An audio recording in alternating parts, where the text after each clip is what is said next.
Hello everyone, welcome to animated movie shuttle. तो आज की हमारी मूवी है आइस एज मूवी फ्रेंचाइजी का 5th पार्ट। मूवी की शुरुआत स्क्रैच से ही होती है, जो हर बार की तरह इस बार भी नट के पीछे पड़ा होता है। वो नट के चक्कर में एक स्पेसशिप में जा पहुंचता है और वो गलती से उस स्पेसशिप को एक्टिवेट कर देता है। लीवर के खींचने के कारण स्पेसशिप सीधा आउटर स्पेस में जा पहुंचता है। स्क्रैच को स्पेसशिप चलाना नहीं आता था, इस कारण कई प्लैनेट के टकराने से एक सोलर सिस्टम क्रिएट हो जाता है। स्क्रैच की बेवकूफी में दो प्लैनेट आपस में टकरा जाते हैं और इस कारण एक बड़ा एस्टेरॉइड धरती की तरफ बढ़ने लगता है। अब सीन मैनी एंड पीचेस पर शिफ्ट होता है, जो आपस में आइस हॉकी खेल रहे होते हैं। तभी मूवी में एक नए कैरेक्टर जूलियन की एंट्री होती है। जूलियन एंड पीचेस जल्द ही शादी करने वाले होते हैं। मैनी जूलियन को बिल्कुल भी पसंद नहीं करता था, क्योंकि उसे लगता था जूलियन के आने से पीचेस उससे दूर हो जाएगी। अब एली आती है और मैनी को समझाती है, जिसपे मैनी जूलियन के साथ समय बिताने के लिए तैयार हो जाता है। अब सीन सिड की तरफ शिफ्ट होता है, जो अपनी 4 दिन पुरानी गर्लफ्रेंड को प्रपोज करने की तैयारी कर रहा होता है, मगर उसकी गर्लफ्रेंड उसके मुंह पे ही उसे ना बोलकर वहाँ से चली जाती है, जिसपे सिड अपने टूटे हुए दिल के साथ मैनी एंड डियागो के पास जा पहुँचता है। साथ ही वो उनसे कहता है कि मैं भी अपना परिवार शुरू करना चाहता हूँ। शाम को एली मैनी को उसकी एनिवर्सरी का सरप्राइज पार्टी देती है। मैनी अपनी एनिवर्सरी पूरी तरीके से भूल चुका था।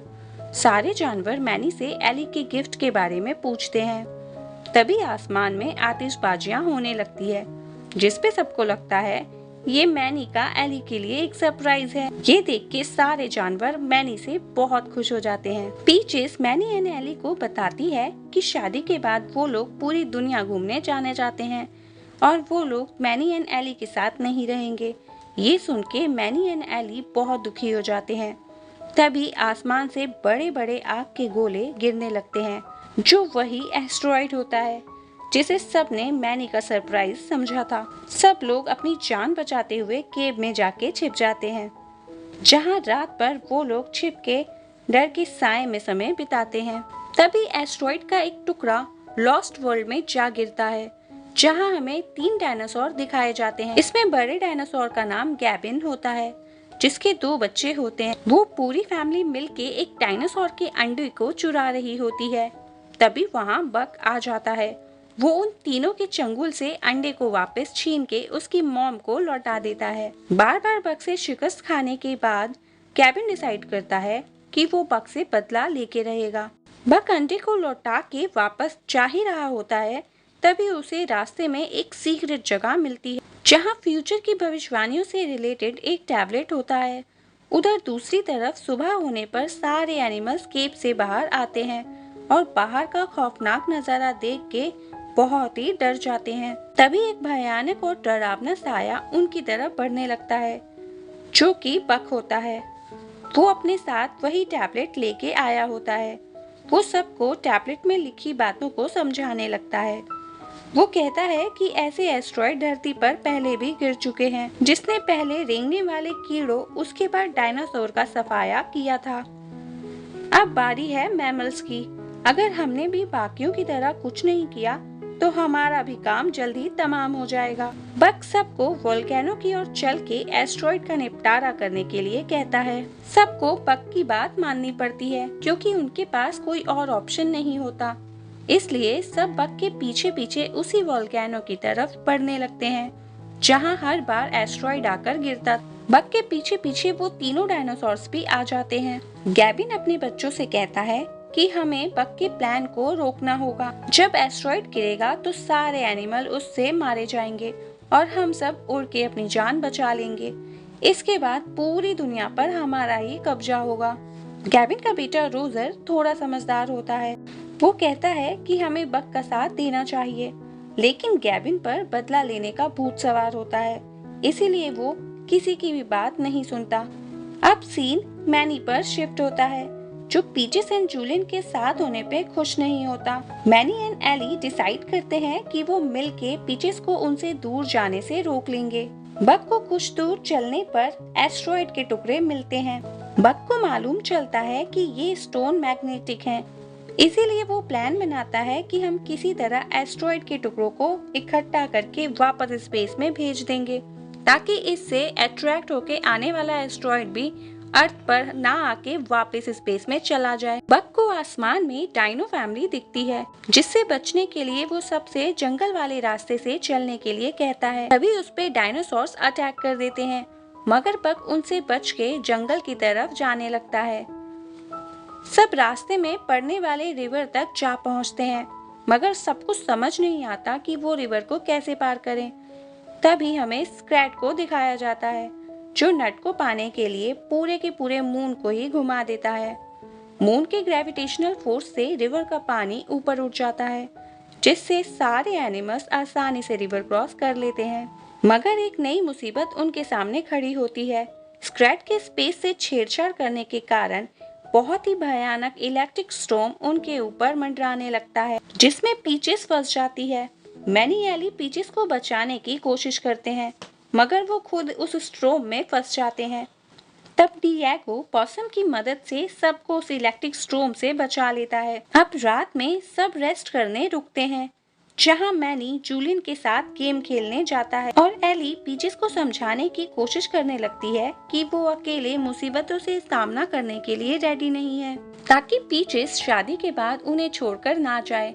उधर मैनी गेम में गलती से पत्थर जूलियन के सर पर मार देता है, जिससे जूलियन पानी में गिर जाता है। ये देख के पीचेस मैनी एंड एली से बहुत नाराज हो जाती है। अब रोजर को दिखाया जाता है, जो गैबिन के कहने पे बक को किडनैप करने आया था, मगर वो गलती से बक की जगह ग्रैनी को किडनैप कर लेता है। ग्रैनी उन तीनों के नाक में दम कर देती है, जिसपे गैबिन ग्रैनी को जिंदा ही निगल जाता है, मगर ग्रैनी तब भी बाज नहीं आती, जिसपे गैबिन को उसे बाहर निकालना पड़ता है। ग्रैनी से परेशान होके गैबिन उसे पहाड़ी से नीचे फेंक देता है। अगली सुबह सबको मालूम चल जाता है कि डायनासोर उनके पीछे पड़े हुए हैं और ग्रैनी वहां नहीं है। सब ग्रैनी को ढूंढते हुए उसी जगह जा पहुंचते हैं, जहां एक बहुत बड़ा मीटेरॉइड होता है, जो अपनी तरफ बाकी छोटे छोटे मीटेरॉइड के टुकड़ों को अट्रैक्ट कर रहा होता है। सब उस मीटेरॉइड के अंदर जाते हैं, जहां एक अलग ही दुनिया होती है। उस जगह का नाम ज़ूटोपिया होता है। वहां के सारे एनिमल उस स्टोन की पावर से कई सालों से जिंदा और यंग होते हैं। उस मीटेरॉइड को देख के बक को आइडिया आता है कि क्यों ना इस मीटेरॉइड को स्पेस में भेज दिया जाए, ताकि आने वाला मीटेरॉइड भी इससे अट्रैक्ट होके ऊपर ही रह जाए। मगर सवाल ये था कि इतने बड़े पत्थर को आखिर स्पेस में भेजा कैसे जाए। तभी वहां रहने वाली एक फीमेल स्लॉथ ग्रूट आती है, जिसे सिड को देखते ही उसे पहली नजर में ही प्यार हो जाता है। वो धरती पर आने वाले एस्ट्रॉइड के बारे में सुन के उसका सॉल्यूशन लेने उनके लीडर लामा के पास जाते हैं, मगर उस लामा के पास कोई भी सॉल्यूशन नहीं होता। वो कहता है कि इतने बड़े स्टोन को स्पेस में भेजना इम्पॉसिबल है। इस पे सब निराश होके अपने लाइफ में बिताए लम्हों को याद करने लगते हैं। सिड भी ग्रूट को प्रपोज करने के लिए वहां रखे स्टोन में से एक स्टोन निकालने लगता है, जिसके कारण वो पूरा ज़ूटोपिया टूट के बिखर जाता है, जिससे उस जगह की स्पेशल पावर चली जाती है और वहां के सारे एनिमल्स बूढ़े हो जाते हैं। ये देख के लामा बौखला जाता है और वो सिड पे भड़कने लगता है। तभी बक को एक वोल्केनो दिखता है, जिसमें बहुत ही प्रेशर बन रहा होता है। तब बक को आइडिया आता है। वो सबसे कहता है कि हमें सारे स्टोन को इस वोल्केनो में डाल देना चाहिए और सारी छोटी छोटी दरारों को भी बंद कर देना चाहिए, ताकि वोल्केनिक प्रेशर से ये सारे स्टोन स्पेस में पहुंच जाए और हमें आने वाले मुसीबत से छुटकारा मिल जाए। अब सब अपने काम पर लग जाते हैं और वोल्केनो में स्टोन को डालने लगते हैं, साथ ही दरारों को भी बंद करने लगते हैं। ऊपर स्क्रैट भी इनका काम बिगाड़ने में लगा हुआ था। स्क्रैट के कारण वो एस्ट्रॉइड अर्थ की तरफ और तेजी से बढ़ने लगता है। मैनी एंड जूलियन एक बड़े से स्टोन को वोल्केनो की तरफ लेके जा रहे होते हैं। तभी गैविन उन पर अटैक कर देता है, साथ ही वो बक को भी पकड़ लेता है। वो बक को मारने ही वाला होता है, मगर बक उसे समझाता है कि एस्ट्रॉइड इतना बड़ा है कि वो तुम्हें भी अपनी चपेट में ले लेगा। इस पे रोजर भी अपने डैड को समझाता है, जिससे गैबिन बग की टीम में शामिल हो जाता है। वो स्टोन को उठा के वोल्केनो की तरफ जाने लगते हैं, मगर आपस में टकराने के कारण वो सब नीचे गिर जाते हैं। ऊंची चट्टान को देख के जूलियन को आइडिया आता है और वो मैनी को कह के स्टोन को ढलान पर छोड़ देता है, जो लुढ़कता हुआ वोल्केनो में जा गिरता है। इस पे मैनी जूलियन से बहुत इम्प्रेस हो जाता है। सारे स्टोन के वोल्केनो में जाने के बावजूद प्रेशर नहीं बनता, जिसपे ग्रैनी एक छोटी सी दरार को बंद करती है और एस्ट्रॉइड वहां से सीधा स्पेस में जाने लगता है, जिससे अट्रैक्ट होके आने वाला एस्ट्रॉइड भी वापस स्पेस में चला जाता है और उन सब की जान बच जाती है। अब मैनी और बाकी जानवर यूटोपिया के जानवरों से अलविदा लेके वहां से चले जाते हैं। यूटोपिया के जानवरों के पास स्टोन का एक टुकड़ा आके गिरता है, जिससे वो दोबारा जवान हो जाते हैं, जहाँ ग्रैनी भी यंग हो जाती है। लास्ट सीन में हमें जूलियन एंड पीचेस की शादी होते हुए दिखाया जाता है। साथ ही ग्रूट एंड सिड भी एक हो जाते हैं और इसी के साथ ये मूवी यहीं पे खत्म होती है।